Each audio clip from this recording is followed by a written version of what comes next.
Hi friends, எல்லாரும் எப்படி இருக்கீங்க? அதாவது டிவிகே கட்சிக்காரங்களையும், டிவிகே கட்சிக்கு சப்போர்ட் பண்ணக்கூடிய ஆதரவாளர்களையும் தற்குறிகள் விமர்சனம் பண்ணிட்டு இருந்தவங்கலாம், இப்போ மிகப்பெரிய தற்குறிகளா மாறிட்டு இருக்காங்க.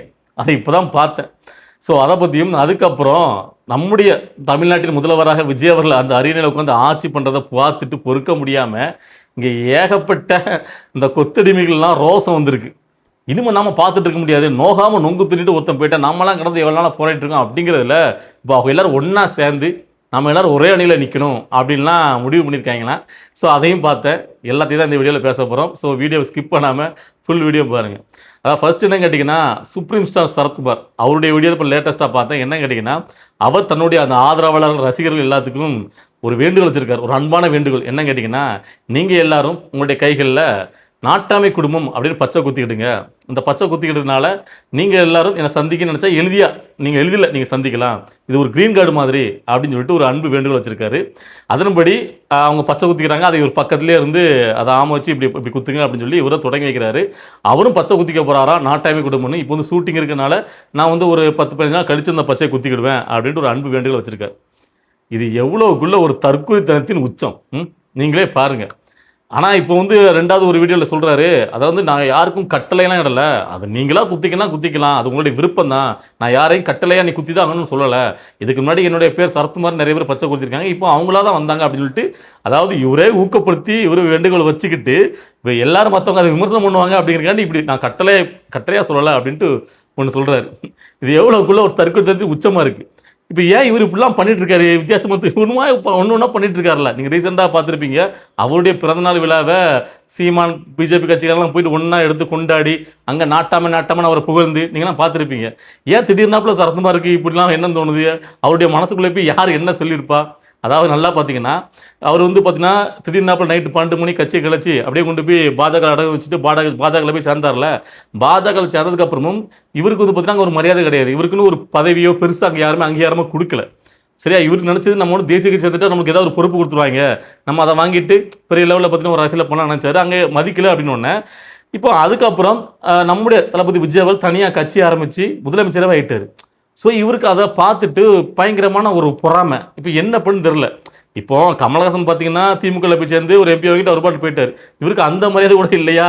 ஸோ அவர் அங்கே கொஞ்சம் போயிட்டார். அதனால் இப்போ என்ன பண்ண கேட்டிங்கன்னா, நானும் ஒரு நடிகன் தானே, இப்போ விஜய்க்கு ஒரு கூட்டம் இருக்குன்னா எனக்கு தான் ஒரு கூட்டம் ஃபேன்ஸ் பாலிங்கலாம் இருக்குது, அதை நான் தோண்டி எடுக்கிறேன் பாருங்கள் அப்படிங்கிற பேரில் தான் இப்போ பிறந்தநாள் விழாவை இந்த பிஜேபி சீமான் கட்சி எல்லோரும் சேர்ந்து நீங்கள் ஒன்று நடத்துங்க, அவங்களுடைய ஃபேன்ஸ் பாலைங்க காட்டுங்க அப்படின்னு சொல்லியிருக்காங்க. இவருக்கு இருக்கிற ஃபேன்ஸ் பாலைங்கெல்லாம் யாருன்னு கேட்டிங்கன்னா அவருடைய அந்த சமுதாய மக்கள் மட்டும்தான், மற்றபடிலாம் ஃபேன்ஸ் பாலைங்கெல்லாம் கிடையாது. ஸோ இவர் வந்து பார்த்திங்கன்னா இப்போ அதை வந்து பெருசாக நம்ம பண்ணணும், ஸோ நம்மளுக்கும் ஒரு ரசிகர் கூட்டம் இருக்குது, அதெல்லாம் ஒன்றா சேர்க்கணும், ஒரு இதாக காட்டணும் அப்படிங்கிற ஒரு முயற்சியில் இறங்கியிருக்காரு. அதன் மூலியமாக நம்மளுக்கு ஒரு அங்கீகாரம் கொடுத்துட மாட்டாங்களா? என்னோட ஃபாலோவர்ஸ் எவ்வளோ பேர் இருக்காங்க, எனக்கு ஃபேன்ஸ் பாலைங்க எவ்வளோ பேர் இருக்காங்க பார்த்தீங்களா, அப்போ எனக்கு நீங்கள் முக்கியத்துவம் கொடுக்கணும், அதுக்கப்புறம் பிஜேபி ஒரு அழுத்தி கேட்கலாம்ல. ஸோ அதனால தான் இப்போ பார்த்தீங்கன்னா தன்னுடைய படையெல்லாம் அப்படி பலப்படுத்த நினச்சிருக்காரு. இப்போ எல்லாருமே தங்களுடைய அந்த இளைஞர் படைகளை பெருசாக நம்ம வந்து கவரணும், அவங்களுக்கு முக்கியத்துவம் கொடுக்கணும் அப்படிங்கிற எண்ணத்தை இப்போ எல்லாரும் மனசுலையும் வந்திருக்கு. இதுக்கு என்ன காரணம் கேட்டிங்கன்னா, முதலமைச்சர் விஜய் அவர்கள் இப்போ வந்து ஆட்சி அமைக்கிற காரணமே அவருடைய அந்த ஃபேன்ஸ் பாலையும் ஆதரவாளர் தான். ஸோ அது வந்து பார்த்தீங்கன்னா அது உண்மையிலேயே அவர் மனசாரவே அந்த மக்களுக்கு அந்த நான் தன்னுடைய ஃபேன்ஸுக்கு தன்னுடைய ஆதரவாளருக்கு ஏதாவது ஒன்று பண்ணணும், ரஞ்சிக்கடனை தீர்க்கணும் அப்படிங்கிறது தான் இந்த அரசுக்குள்ளே அவர் வந்தது. நம்மளை இவ்வளோக்குள்ளே தூக்கி அழகு பார்த்தாங்க, அவங்களுக்கு நம்ம ஏதாவது ஒன்று பண்ணணும் திருப்பி அப்படின்ட்டு தான் அவர் இன்னுமே சக்ஸஸ்ஃபுல்லாக திரையுலகில் இன்னும் படம் நடிக்கலாம். அவர் தான் இப்போ வசூல் மன்னனே. ஸோ அதை குயிட் பண்ணிவிட்டு அவர் வந்தார். ஏன்னா அது உண்மையிலே அவர் இந்த மக்களுக்கு ஏதாவது பண்ணணுங்கிற நினைப்பு ஒரு அடிமனசுலேயே இருந்துச்சு. அதனால் அப்படி வந்தார். இப்போ சரத்குமார் ஆகட்டும் கமலஹாசன்லாம் அப்படிலாம் கிடையாது. இவங்களாம் முடிஞ்ச அளவுக்கு நல்லா கல்லா கட்டிட்டு அதுக்கப்புறம் அங்கே மதிப்பே கிடையாது, படம் ஓடலை, நம்ம யாரும் டைரக்டர் புக் பண்ணல அப்படிங்கிற அடுத்த கட்டமாக நம்ம வந்து பார்த்தீங்கன்னா சினிமா வாழ்க்கை தொய்வுற நிறைய இந்த அரசியல் வர்ற மாதிரி நிறைய பேர் அப்படி தான் வந்தாங்க. ஸோ அந்த மாதிரி முதலமைச்சர் விஜய் வரல. ஸோ அதனால் இப்போ என்ன ஆகிட்டுனா இவங்களுக்குலாம் இப்போ முதலமைச்சராக விஜய் வந்து ஜெயிச்சதுக்கப்புறம் அதுக்கு அவங்களுடைய ஃபேன்ஸ் தானே காரணம். அவர் வந்து பார்த்தீங்கன்னா அவ்வளோக்குள்ள ஒரு ஃபேன்ஸ் பழங்க வச்சிருக்காரு. அப்போ நாமளும் நம்மளுடைய ஃபேன்ஸ் பழங்கெல்லாம் ஒன்றா இணைக்கணும் அப்படிங்கிற பேரில் தான் இப்போ அடிக்கடி இந்த மாதிரி பார்த்தீங்கன்னா வித்தியாசமாக ஏதாவது ஒன்று பண்ணிட்டு இருக்காரு சரத்குமார். அதில் தான் இப்போ பார்த்தீங்கன்னா நாட்டாமை குடும்பம் அப்படின்னு சொல்லி ஒரு பச்சையை குத்திடுங்க, இன்னும் ஈஸியாக வந்து சந்திக்கலாம் அப்படின்னு சொல்லிட்டு ஒரு இதை ஆரம்பிச்சு விட்ருக்காரு. இது வந்து நான் ரொம்ப தற்கொலைத்தனத்துக்கு உச்சமாக நான் பார்க்குறேன். அது மட்டும் கிடையாது, கொத்தடிமைத்தனம் இதெல்லாம். இதை பேசும்போது தான் இன்னொரு நிகழ்வு இது கூட நான் பேசணும்னு நினைக்கிறேன். அதாவது நம்முடைய தளபதி விஜய் அவர்கள் கட்சி ஆரம்பித்த கொஞ்ச நாளில் இந்த தாடி பாலாஜியை கட்சியில் சேர்த்தார். எதுக்காண்டி சேர்த்தாருன்னு கேட்டிங்கன்னா, அவர் வந்து கட்சி ஆரத்து கட்டமாக ஏதாவது பார்த்தீங்கன்னா ஸ்பீச் நல்லா பேசுவார், ஏதாவது பண்ணுவார் அப்படின்ட்டு அவருக்கு ஏன்னா அவர் ரொம்ப நாள் கேட்டுருக்கான்னு சொல்லி கட்சியில் சேர்த்தாங்க. ஆனால் அவர் வந்தவொன்னு அவர் பண்ணது கோமாளித்தனம் கேட்டிங்கன்னா, நம்முடைய தளபதி விஜயவுடைய அந்த ஃபோட்டோவை நெஞ்சில் பச்சை குத்துனது. அவர் என்ன நினச்சிட்டாங்க கேட்டிங்கன்னா, நான் இப்படி நெஞ்சில பச்சை குத்துனோம் ஃபோட்டோவா அப்படின்னு கேட்டிங்கன்னா, நம்ம வந்து பார்த்தீங்கன்னா, தளபதி பார்த்தீங்கன்னா, ரொம்ப பெருமைப்படுவார் நம்மள நினச்சு. நம்மட்ட அதாவது நம்ம ஃபோட்டோவே பச்சை குத்தேன்னு சொல்லிட்டு சிலாகிச்சு போவாரு, நிகழ்ச்சி அடைஞ்சிடுவாரு. அதன் மூலமா நம்மள ரொம்ப க்ளோஸா நம்மள வந்து பார்த்தீங்கன்னா பாராட்டுவாரு அப்படிங்கிற மாரி என்னமோ நினச்சிட்டாருன்னு நினைக்கிறேன். அந்த இதில பச்சை குத்திட்டாரு. அது வந்து பார்க்கும்போதே நம்மளுக்கு அவ்வளோக்குள்ள என்னடா இந்த ஆளு தற்குறித்தனமா ஒண்ணு பண்ணிட்டு இருக்காரு அப்படிங்கிற மாரி தோணுச்சு. இத வந்து விஜய் அவர்கள் இத ஆமோதிக்க கூடாது. ஏன்னு கேட்டீங்கன்னா, அப்போ அந்த காலகட்டத்தில எல்லா அரசியல்வாதிகளும் கட்சியில இருக்கிறவங்க எல்லாரும் பார்த்தீங்கன்னா, விஜய் அவர்களுக்கு இந்த கட் அவுட்டுக்கு பாலாபிஷேகம் பண்ணவன், போஸ்டர் ஒட்டுனவன் அப்படின்னு சொல்லி எல்லாரும் நக்கல் பண்ணிட்டு இருக்கிற நேரத்தில, அவரு அவங்க எல்லாத்தையும் அப்படியே அரசியல்வாதிகளா மாத்திட்டு இருக்காரு. பயிற்சி குடுத்துருக்க அந்த தருணத்தில, திரும்பி அவங்கள மடமாத்துற மாரி, பச்சை குத்துற அளவுக்கு இவரு போனது பார்த்தீங்கன்னா, எனக்கெல்லாம் சுத்தரா பிடிக்கவே இல்ல. இது என்னடா அப்படின்ட்டு, இத முதல்வர் விஜய்கள் அங்கீகரிக்கக்கூடியது அப்படின்னு தான் நெனச்சேன். அதே மாதிரி நம்ம நெனச்ச மாதிரியே முதலமைச்சர் விஜய் அவர்களும் அதுக்கப்புறம் அவர பக்கத்தே சேர்த்துக்கல, கட்சிய விட்டு வெளிய அனுப்பிட்டாங்க. அவரும் போயிட்டாரு. ஒரு தலைவன்னா அப்படிதான் இருக்கணும். புரியுதுல்ல? இந்த மாதிரி விஷயங்கள்லாம் வந்து பார்த்தீங்கன்னா, அங்கீகரிக்கவே கூடாது. இது வந்து ஆக்கப்பூர்வமே கிடையாது. இதெல்லாம் பார்த்தீங்கன்னா, ஒரு கொத்தடிமையான விஷயங்கள். இப்போ நம்ம வந்து நம்மள மாதிரியே சக மனுஷர். அது யாரா வேணா இருக்கட்டும். அது முதல்வர் விஜய் அவர்களா இருக்கட்டும். யாரு எந்த கட்சியா இருந்தாலும் சரி, அவங்கள நீங்க நேசிக்கலாம், கொண்டாடலாம். ஆனா அதுக்காக அவங்களுடைய உருவப்படத்த நெஞ்சில பச்சை குத்துறீங்கன்னு பார்த்தீங்கன்னா, ஒரு அடிமைத்தனம் அதெல்லாம் அதெல்லாம் பண்ணவே கூடாது. எனக்கெல்லாம் அது பிடிக்கவே பிடிக்காது. நீங்க அவ்வளவுக்குள்ள ஒருத்தவங்கள குத்தணும்னா, நீங்க உங்க அம்மா, அப்பா போட்டா குத்தலாம். உங்க கட்டின பொண்டாட்டி, மனைவி சோ அது வேற. புரியுதுங்கல்ல? ஸோ அதை மீறி நீங்க வந்து ஒரு தலைவர்களா அவர் பச்சை குத்துற அளவுக்கு நான் போவேன் அப்படிங்கும்போது என்னால அதை ஏத்துக்க முடியாது. ஸோ அதனால இத வந்து பார்த்தீங்கன்னா, தளபதி விஜய் அவர்கள் அங்கீகரிக்க கூடாது. இந்த மாதிரி செயல்லாம் ஈடுபடவே கூடாது யாரும். அதனால இத வந்து வன்மையா கண்டிக்கணும்னு நெனச்சோம். நம்ம நெனச்ச மாதிரி அவர் கண்டிச்சு அவரும் கட்சி விட்டு போயிட்டாரு. ஸோ அதனால சரத்குமார் அவர்கள் இந்த மாதிரி கோமாளித்தனமான, காமெடித்தனமான ஒரு விஷயங்கள்லாம் முன்னெடுக்காம, ஒரு நல்ல நல்ல விஷயங்களா உங்களுடைய ரசிகர்கள் ஆதரவாளருக்கு நீங்க அறிவுறுத்தி முன்னெடுத்து கொண்டு போனீங்கன்னா நல்லா இருக்கும். ஓகேவா? சரி, ஓகே. அதுக்கப்புறம் என்ன ஒரு முக்கியமான விஷயத்தை பத்தி பேச போறேன்னு கேட்டீங்கன்னா, இப்ப தமிழ்நாட்டுல காவிரி நதிநீர் பிரச்சனை போயிட்டு இருக்கு. அதாவது மேகதாது அணையை கட்ட போறாங்கன்னு சொல்லிட்டு, ஸோ அதுக்கு எதிர்ப்பு தெரிவிச்சு தமிழ்நாட்டினுடைய முக்கியமான சில சில கட்சிகள் எல்லாம் ஒண்ணா சேர்ந்து ஒரு ஆர்ப்பாட்டத்தை பண்ணியிருக்காங்க. அதுல முக்கியமா முதலமைச்சரா இருக்கக்கூடிய விஜய் அவர்கள் ரொம்ப தரம் தாழ்ந்து விமர்சிச்சிருக்காங்க. ஸோ அதுல அவங்ககிட்ட நம்ம சில கேள்விகள் நல்லா கேட்கணும்னு தோணுச்சு. ஸோ அது என்னென்ன அப்படின்னு கேட்டிங்கன்னா, எந்தெந்த கட்சிகள்லாம் அதில் சேர்ந்து இந்த ஆர்ப்பாட்டத்தை பண்ணாங்க அப்படின்னு கேட்டிங்கன்னா, நாம் தமிழர் கட்சி சீமான் அவர்கள், தமிழ வாழ்வுரிமை கட்சி வேல்முருகன், புதிய தமிழக கட்சி கிருஷ்ணசாமி, இப்போ தென்னிந்திய பார்வையாளர் கட்சி திருமாரஞ்சி, ஸோ இப்படி ஒட்டுமொத்தமாக சில பேர்லாம் சேர்ந்து இந்த ஆர்ப்பாட்டத்தை பண்ணுறாங்க. அதில் வேல்முருகன் பேசும்போது தான் சொல்கிறாரு, அதாவது நாம் எல்லாரும் எவ்வளோக்குள்ள அந்த மக்களுக்காக எவ்வளோ போராட்டங்கள் பண்ணியிருப்போம், ஆர்ப்பாட்டம் பண்ணியிருப்போம். ஆனால் எதுவுமே பண்ணாமல் நோகாமல் நொங்குதுங்கிறமே ஒருத்தன் வந்து பார்த்தீங்கன்னா, அந்த முதலமைச்சர் நகரில் உட்காந்துட்டேன். ஸோ அதெல்லாம் பார்க்கும்போது நமக்கு என்ன சொல்லணும்னு தெரில. இனிமேலாவது நாம் எல்லாரும் பார்த்தீங்கன்னா ஒரே அணியில் ஒன்றா இணையணும். தமிழ் ரத்தங்கள் எல்லாம் அதில் யார் வேணால் தலைமை பொறுப்பை ஏற்றுக்கிடுங்க. சீமான் அவர் கூட தலைமை பொறுப்பில் இல்லைங்க. எனக்கெல்லாம் எந்த ஒரு இதுவுமே கிடையாது. நான் அவங்க கூட நம்ம ரத்தமாக ஒன்றா இணையணும்.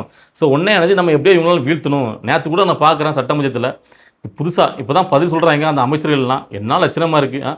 இதுக்கு முன்னாடி 75 வருட அந்த அரசியல் வரலாற்றில் இப்படி சட்டமன்றத்தில் யாருமே பேசியிருக்க மாட்டேன். அந்த அளவுக்கு அது சொல்கிறதுக்கே நம்மளுக்கு விருப்பம் இல்லை. அப்படி பேசிட்டு தர்றாங்க. ஸோ கேலி குத்தா இருக்குது அப்படிங்கிற மாதிரி ரொம்ப நக்கலாக முதலமைச்சர் அவர்களையும் அந்த அமைச்சரில் இருக்க எல்லாரையும் பற்றி விமர்சனம் பண்ணி வேலுமுருகன் பேசுகிறாரு.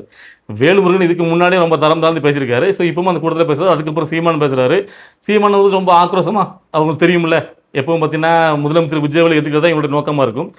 ஸோ நம்ம ஒட்டுமொத்தமாக இந்த இப்போ கூடியிருக்கீங்கல்ல, தமிழ் ரத்தங்கள், தமிழ் சொந்தங்கள், நம்ம எல்லாரும் ஒன்றா சேரணும், நோகாமல் எவனோ வந்து நொங்கு திங்கிறான் அப்படின்னு பேசுகிறீங்கல்ல. அப்போ இதுக்கு முன்னாடி இந்த ஆட்சியிலும் அதிகாரத்தில் இருந்ததெல்லாம் ரொம்ப யோக்கியமாங்களா? ஸோ அப்போல்லாம் ஏன் நீங்கள் இந்த தமிழ் சொந்தங்கள்லாம் ஒன்றா சேரலை? ஒன்றா உங்கள் ரத்தங்கள்லாம் ஒன்றா சேரணும் உங்களுக்கு ஏன் தோணலை? அப்போது இதே அதிமுக திமுகன்னு மாறி மாறி ஆட்சி அமைக்கும் போதெல்லாம் ஒத்த சீட்டை வாங்கிட்டு ஒத்த சீட்டுக்கு போயிட்டு அங்கே மண்டி போட்டுருந்தீங்கல்ல, ஏன் அப்போ உங்களுக்குலாம் வந்து பார்த்தீங்கன்னா ரத்தம் துடிக்கலையா?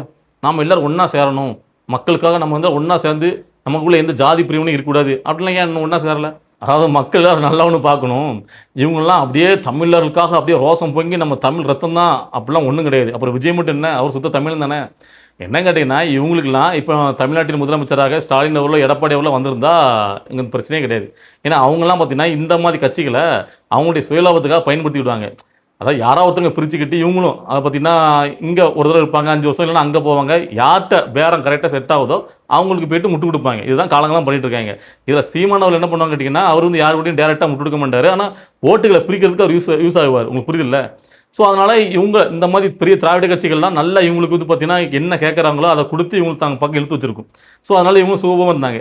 இப்போ இந்த 2 பேரும் இல்லாமல் புதுசாக முதல்வராக விஜய் வந்துட்டார். வந்ததோடு மட்டும் இல்லாமல் அவர் வந்து பார்த்தீங்கன்னா முற்றிலுமாக நான் ஊழலை ஒழிப்பேன் அப்படின்னு நிற்கார்ல, அதுக்கான முயற்சிகள்லாம் மேற்கொண்டு இப்போ ஊழலே இல்லை அப்படிங்கிற நிலமை போயிட்டு இருக்கு. ஸோ இப்போ இந்த கரப்ஷனே இல்லைங்கும் போது இவங்களாம் எப்படி வந்து பார்த்தீங்கன்னா, ஏன்னா இவங்களாம் இந்த கட்சியின் மூலமாக தான் இவங்களுக்கு வருமானமே. அந்த இப்போ ஒரு கட்சியில் சேர்ந்துட்டாங்கன்னா அங்கே எவ்வளோ கொடுங்க அதை வச்சு எங்கள் பொழப்பு ஓட்டிகிட்டு இருக்கோம். ஸோ இப்போ எதுவுமே பொழப்பு ஓடலைன்னா எங்க எப்படி எந்த ஒரு கரெக்ஷனும் இல்லை, எதுவுமே இல்லைன்னா ஸோ அதனால் இப்போ முதல்வர் விஜய்க்கு எதிராக ஒன்றா திரண்டிருக்காங்க. இதுவுமே பின்னாடி இந்த திமுக அதிமுக அவங்களுடைய அரசியல் தான் இருக்குது. ஸோ அதுக்கப்புறம் என்ன சொல்கிறீங்க மிஸ்டர் வேல்முருகன்? அதாவது 75 வருட அரசியல் வரலாற்றில் இப்படிலாம் சட்டமன்றத்தில் பேசின கிடையாது. இந்த அமைச்சர்கள் பேசுகிற பேச்சை பாருங்களேன், என்ன ஒரு புள்ளி விவரத்தில் அப்படி ரொம்ப மக்களாக கேவலமாக விமர்சிக்கார். தமிழை வெற்றி கழகம் அமைச்சரவையில் ரொம்ப கேவலமாக நடந்துக்கிற மாதிரி. இல்லை என்ன ஒரு கேவலத்தை நீங்கள் பார்த்தீங்க, என்ன அவங்க வந்து புள்ளி விவரத்தில் மிஸ் பண்ணிட்டாங்கன்னு கேட்குறேன். அதாவது நல்லா பார்க்கணும், இதே சட்டமன்றத்தில் தான் ஜெயலலிதாவுடைய சேலை பிடிச்சி உருவன காட்சிகள் நடந்திருக்கு. கலைஞர் அவர்கள் இதை விட கொடுமையாக, துறைமுருகன் இதை விட கேவலமாக எவ்வளோக்குள்ள கொச்ச கொச்சையாக பேசியிருக்க வரலாறு இருக்குது.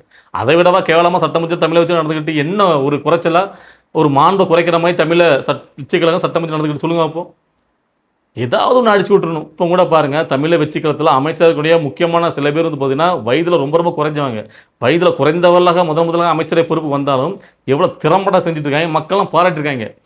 இப்போ கூட ரீசனாக பாருங்களேன், இந்து அறநிலைத்துறை அமைச்சர் ரமேஷ் அவர்கள் இதான் மாற்றங்கிறது எப்படி வந்து போட்டுக்காரு பாருங்க. அதாவது கோவிலுக்குள்ளே செல்ஃபோனில் எடுத்துகிட்டு போகக்கூடாது, செப்டம்பர் 1ஆம் தேதியிலேருந்து அமலாகிறது. ஃபோன் அலௌடு கிடையாது, அங்கே உள்ள போய் நீங்கள் ரீல்ஸு வீடியோலாம் போடக்கூடாது.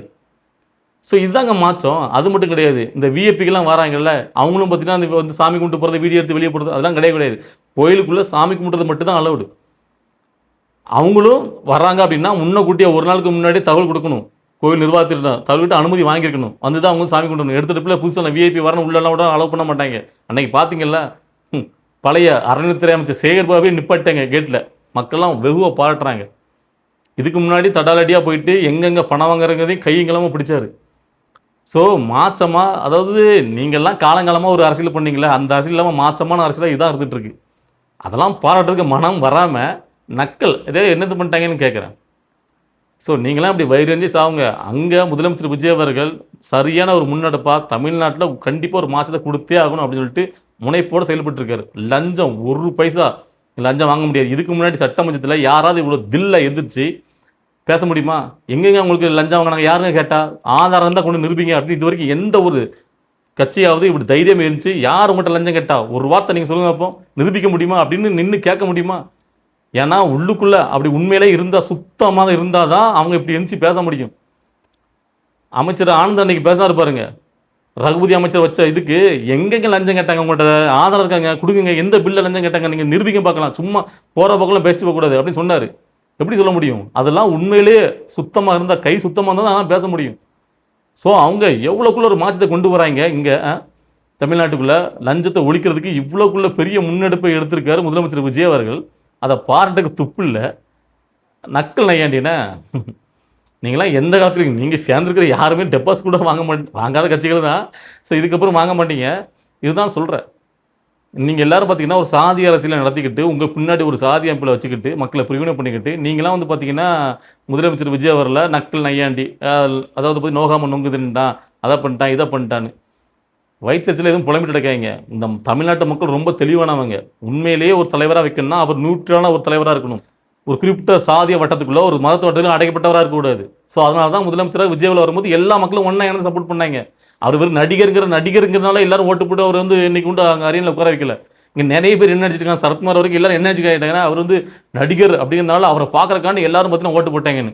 அப்படி ஓட்டு போகிறாங்க தான் அவருடைய ரசிகர்கள் கொஞ்சம் பேர் தான் ஓட்டு போட்டுருப்பாங்க. பொதுமக்கள் எல்லாரும், நடுத்தரமாக உள்ள மக்கள் எல்லாரும் இந்த விஜய் தான் ஓட்டு போட்டாங்க. ஏன்னு கேட்டிங்கன்னா ஒரு மாற்றம் வேணும், அதை இவரால் கொடுக்க முடியும், ஒரு நியூட்ரலான தலைவராக தெரிறாரு அப்படின்னு மக்கள் நினச்சாங்க. அந்த நம்பிக்கை இன்றைக்கி திறம்பட செஞ்சுட்டு இருக்காரு.